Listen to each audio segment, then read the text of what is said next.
Pain really drains your energy. It's extremely annoying, it tortures you, and it absolutely takes a lot out of you. But even if you're currently living pain-free, there are 4 everyday mistakes that can eventually lead to pain and really slow you down significantly. In this video, we'll explain what these common mistakes are and how you can easily compensate for them effectively. The most common mistake is that you handle and manage pain in a different way than you ideally should. Maybe you ignore them. As long as they're small and few, that's still manageable. But still, they're already sucking away your energy, draining your attention, finding it harder to concentrate properly. And then they get stronger and stronger. And then, naturally, you have to push back, mentally push back. That takes an incredible amount of energy. Or you take painkillers and try to somehow compensate with that. And you think now everything is fine. But it's not fine, because ultimately your body has to work harder. Because now the painkillers are actively working in there against the pain. All of this really isn't how it's supposed to be. A significant other area that obviously drains a lot of our energy is maintaining a diet that doesn't do us any favors. I always say it's an unwise diet for our body because we already know that if we don't eat well, meaning not in the way the body genuinely needs in order to successfully perform all its tasks effectively and properly, well, then the muscle tension increases and the fascia tension rises, which eventually leads to experiencing even more pain once again. So that's precisely why nutrition is definitely an absolute energy killer. So it can be, particularly if it's not good. That's exactly why you should really pay close attention to understand what constitutes good nutrition. I was just about to ask, what exactly is good nutrition, and when do people feel so drained of energy? They can really relate to that. Just came to my mind. So there are actually quite a few energy drainers. Like when you eat a lot, for example, that can definitely be an energy drainer.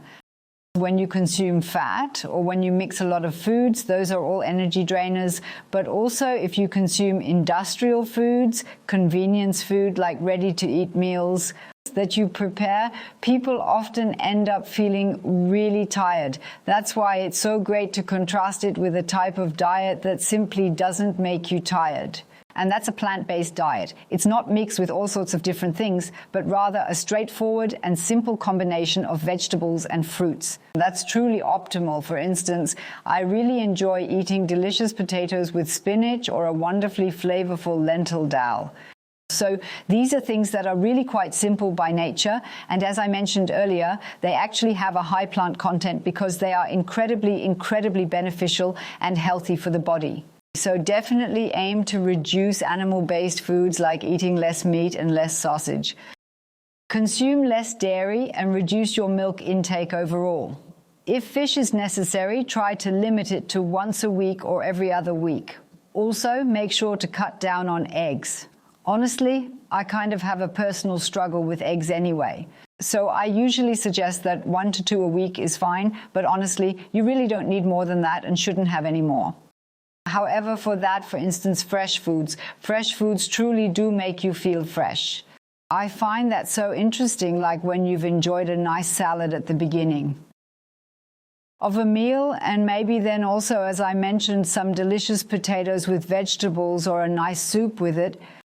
You're not tired, but rather you're completely filled with energy. It truly gives you strength. So on one hand, there's food that drains your energy, and on the other hand, there's food that supplies you with energy. And that's, of course, the kind I'm always raving about. And the great thing is, the food that provides energy is exactly the one that tends to reduce pain. And the foods that drain energy are actually the ones that tend to increase pain. Why is that? Because they not only increase pain, but also raise fascia tension and muscle tension, which in turn contributes to these painful sensations. That's exactly our pain explanation model that we have here. And that's where many explanations come from when people don't know why something hurts more or less. It could definitely have something to do with what you consumed earlier. And making good use of that information in a positive way, that's truly wonderful. And combining that with the third mistake, which is currently considered a significant error for the primary trigger for the majority of the pain we experience and suffer from in today's world, that's insufficient movement, limited mobility, and excessive sitting without compensating for it, which doesn't allow you to handle all of the body's positions in a manner that ensures they are properly balanced. What happens then? The tension in the muscles and fascia increases. Combined with poor nutrition, it goes even higher. And eventually the body says, the tension is too much for me. My discs are suffering way too much, my joint cartilage is suffering excessively, my tendons are becoming overstrained, and then there's pain, and when the pain is present, then there are quite a lot of various treatment options available to consider. Then you simply need to balance it out by doing the appropriate exercises, which you can easily find from us online. When sitting, for example, our hips are often bent. To counterbalance this posture, we just do the opposite and stretch ourselves backwards, leaning in the opposite direction. And just like that, it's perfectly balanced. You can apply this method to all joints in a similar way, which helps you to effectively avoid the pain. Clear mistake number 3, not moving enough to avoid pain or not moving at all. That's something you mustn't do. On the contrary, you should move more, but in a way that is suitable and fulfills exactly what the body requires. Let's go ahead and move on to the 4th point right now, as that's quite exciting to discuss. It's about us not giving our body the necessary rest it truly needs, so it's extremely vital to dedicate time to stretch, particularly in the evening before going to bed. That's exactly it, even if it's just for 10 minutes, because when we make the effort to stretch before going to bed, we produce these wonderful substances that provide us with a healthy and deeply restorative sleep experience. That's something we should all aim to incorporate into our routines. Spending just 10 minutes in the evening really isn't much at all. Nice, easy stretching exercises, you can find them from us all over the internet, not a problem at all. You might select your favorite exercises and then you enter into a relaxation phase that's just absolutely wonderful and refreshing.